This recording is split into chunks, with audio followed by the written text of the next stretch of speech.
대본. 알았어요.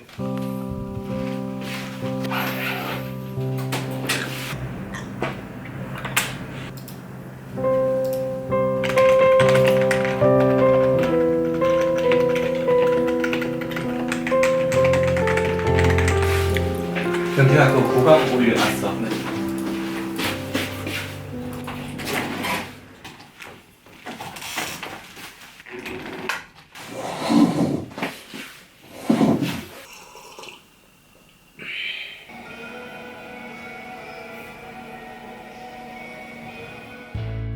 (2020년 2월 27일) 청춘의 인문학 241페이지.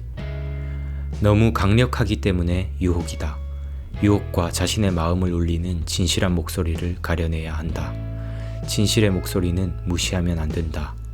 둘을 구분하는 방법은 시간을 두고 지켜보는 것이다. 유혹은 시간이 지나면 사라진다. 진실의 목소리는 그렇지 않다. 자신이 가야 할 길이고 해야 할 일이라면 늘 나를 따라다닐 것이다. 일기를 쓰며 내가 무엇을 좋아하는지 계속 기록하지 않았다면 나도 내가 무엇을 진정으로 좋아하는지 발견하지 못했을 것이다. 시기에 따라서 돈을 좋아하는 마음이 올라올 때도 많았지만 그 생각이 계속 지속되진 않았다. 하지만 독서와 기록은 단 한 번도 내 마음에서 떠나본 적이 없다. 내 삶을 지켜주기 때문에 돈도 소중하지만 삶을 살아가는 이유라고 할 수 있는 것은 독서와 기록이다. 난 배우며 기록하는 게 좋다. 안녕하세요, 반갑습니다. 우기우기입니다. 오늘 여러분들과 나눠볼 이야기는요, 우리의 글쓰기 실력을 높여줄 수 있는 핵심 기법 2가지를 여러분들께 알려드리고자 합니다. 이 방법은요, 제가 29살 때 독서에 흠뻑 빠지면서 한편으로는 작가가 되기 위해서 열심히 글쓰기 훈련을 할 때 사용한 방법들 중에 2가지 방법이에요. 오늘 이야기, 글쓰기를 잘하고 싶으신 분들에게 정말 핵 꿀팁이 될 수 있으시니까요, 집중해서 들어주시길 부탁드리겠습니다. 그리고 영상 보시기 전에 좋아요 한 번씩, 구독 버튼 꼭 한 번씩 부탁드리도록 할게요. 어서 구독 누르라고. 예전 영상들에서 제가 누누이 강조해 드리던 게 있습니다. 글쓰기는요, 일단 많이 써봐야 는다는 거예요. 물론 글을 다 쓴 다음에 이거를 알맞게 수정하는 작업도 매우 중요하겠지만 일단은 무엇이든 계속 쓰는 훈련을 해야 글쓰기 근육이 서서히 장착이 되는 겁니다. 처음부터 뭔가 완벽한 글을 써내야지 하면서 첫 문장부터 어떻게 멋진 문장으로 시작을 할까 이런 생각을 하기 시작해선 글쓰기 실력이 늘지가 않습니다. 일단 뭐든 좋은 문장이든 나쁜 문장이든 일단 써내려가는 훈련부터 해야 글쓰기에 대한 두려움이 없어지고 우리의 글쓰기 실력을 하나씩 이렇게 단련해 갈 수가 있는 거예요. 명문장은요, 일단 써놓은 다음에 나중에 수정 작업을 거쳐 가면서 만들어낼 수가 있습니다. 일필휘지로 한 번의 명문장을 써내려 가는 것에 대한 환상을 내려놓으셨으면 좋겠어요.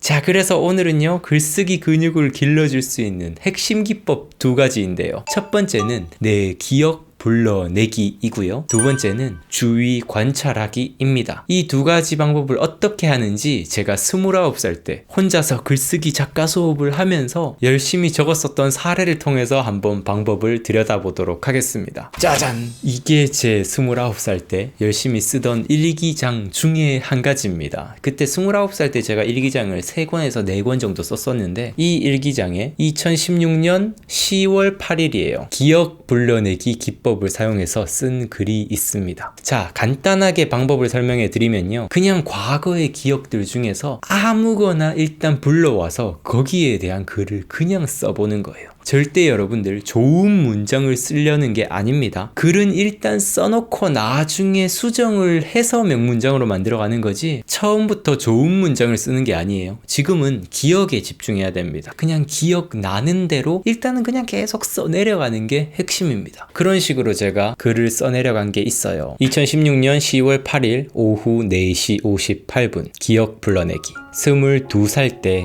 성서병원 보안 요원 일을 하던 때였다. 제가 7년 전의 기억을 불러온 겁니다. 하루는 응급실에 노부부가 왔었다. 매우 허름한 옷을 입고 있었고 두 분 다 마르고 까무잡잡한 걸 보니 농사꾼 같아 보였다. 응급실에서 치료받고 나오는 길에 문 옆에서 근무를 서고 있던 내게 찾아오셨다. 매우 겸손하신 태도로 급히 병원 오다 보니 돈을 못 챙겨왔는데 집에 돌아갈 차비 좀 빌려줄 수 없겠냐는 것이었다. 단칼에 거절했다. 병원에 치료받으러 오는데 돈을 어찌 안 챙겨올 수 있을까 생각이 들었다. 꾀죄죄한 거지들이 돈 좀 얻어보려고 사기치고 있다고 생각했다. 실망한 표정을 짓고 있는 그들에게 무표정으로 응수해 주었다. 그때 옆에서 같이 근무하던 형이 자신이 빌려드리겠다고 2만 원을 드렸다. 세상 물정 모르는 형을 당장에 말리고 싶었지만 이미 빌려주겠다고 말 꺼내고 지갑에서 돈을 꺼내는 상태라 말리지 못했다. 평소에 나에게 무지 잘 대해주는 형이었고 성격이 천사 같아서 항상 팀장에게 구박을 받았었다. 두 노부부가 가고 나서 돈을 왜 줬냐고 형에게 물었다. 그러고 형님은 세상 물정을 너무 모른다고 타박했다. 어린 동생의 타박이 기분 나쁠 수도 있었을 텐데 형은 그냥 씩 웃고 말았다. 형, 그 돈 그냥 버리신 거예요 라고 말하고 그날은 그렇게 지나갔다. 그러고 일주일이 지나고 세상의 따뜻함을 내가 모르고 있었구나 라고 생각하게 되었다. 그 노부부가 빌린 차비와 참기름 한 병을 들고 찾아온 것이다. 나는 그날 충격을 받았다.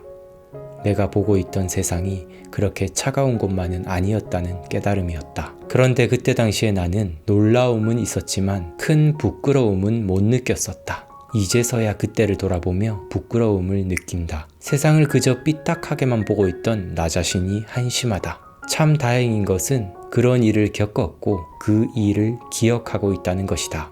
그 이후에 서울에 올라온 뒤로 힘든 사람들을 보면 항상 1,000원, 2,000원씩 도왔고 홈리스 자립잡지 빅 이슈도 꾸준히 샀다. 강변역에서 차비 없다고 빌려달래서 2만원 빌려주고서 받지 못한 적도 있지만 후회는 하지 않는다. 진짜 도움이 필요한 사람인지 사기꾼인지 구별 못한 내 잘못도 한몫하기 때문이다. 인생을 살아가면서 세상을 어떻게 보느냐가 참 중요한 것 같다. 무작정 삐딱하게만 보다 보면 내가 삐딱해질 수 있음을 알게 된다 라고 이렇게 7년 전의 기억을 떠올리면서 글을 적었었는데요. 사실 이때는 제가 작가 수업을 한창 하던 때였기 때문에 이렇게 작은 기억을 가지고 와서 조금의 완성된 글을 적을 수가 있었는데 만약 제가 열심히 글쓰기 하기 이전이었다면 이 정도의 글도 쓰지 못했을 겁니다. 그리고 지금 또 완성된 글이라기보다는 지금 읽으면서도 와, 고치고 싶은 부분이 너무나 많다고 느낄 정도로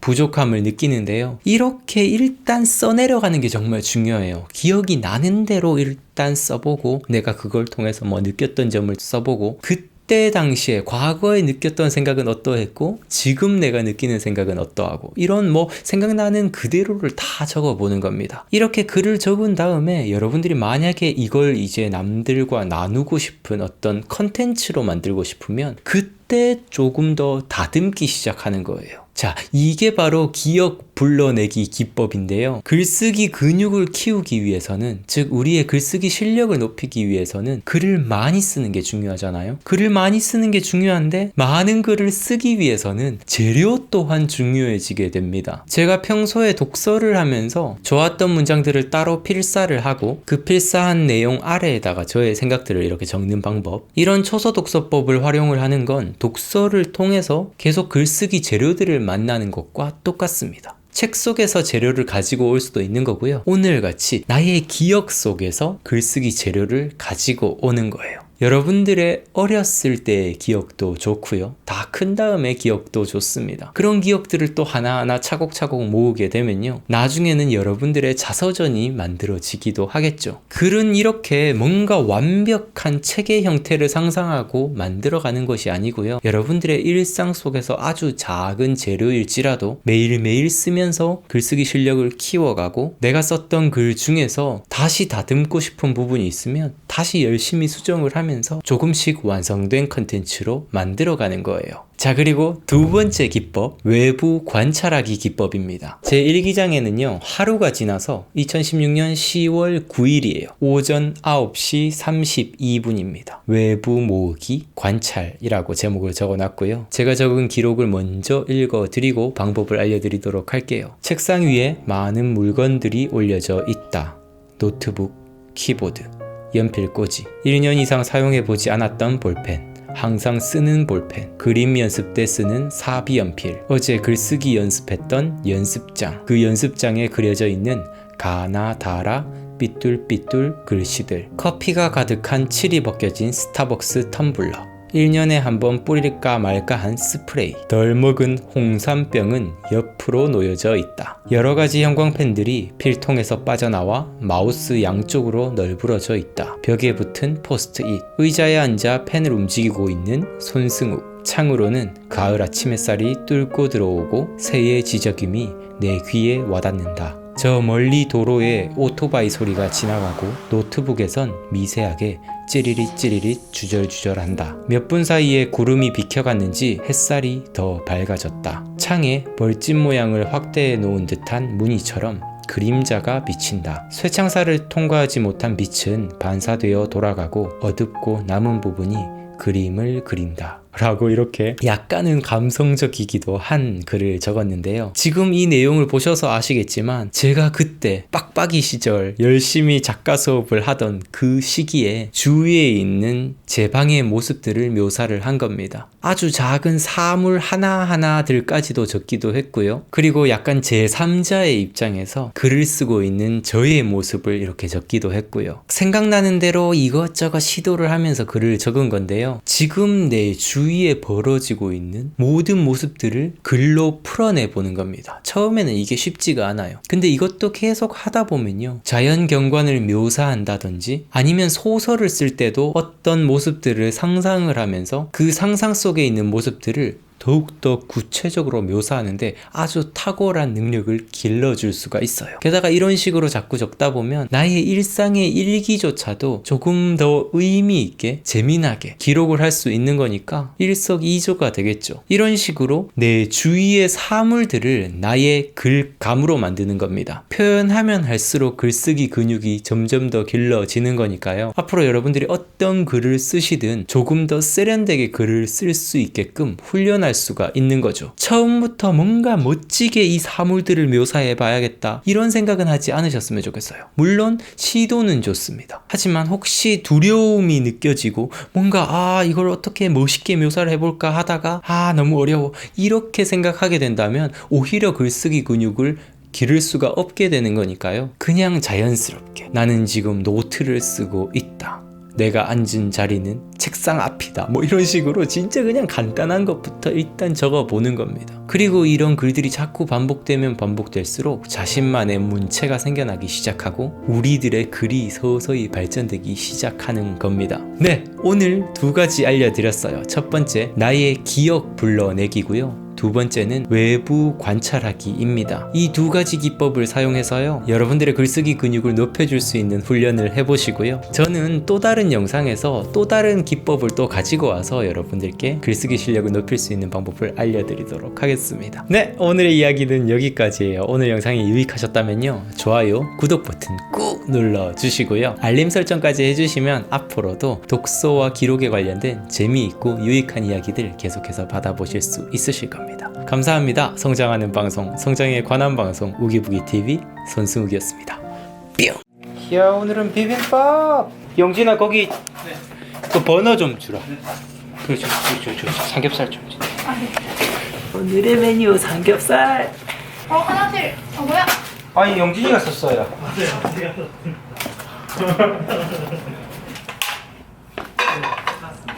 캠핑 놀러 온 거 같잖아?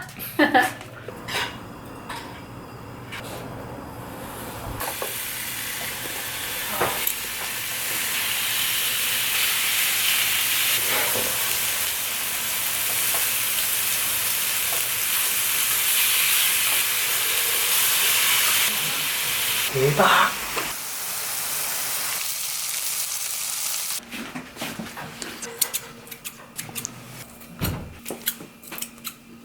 뭐야? 뭐 자르고 있는데.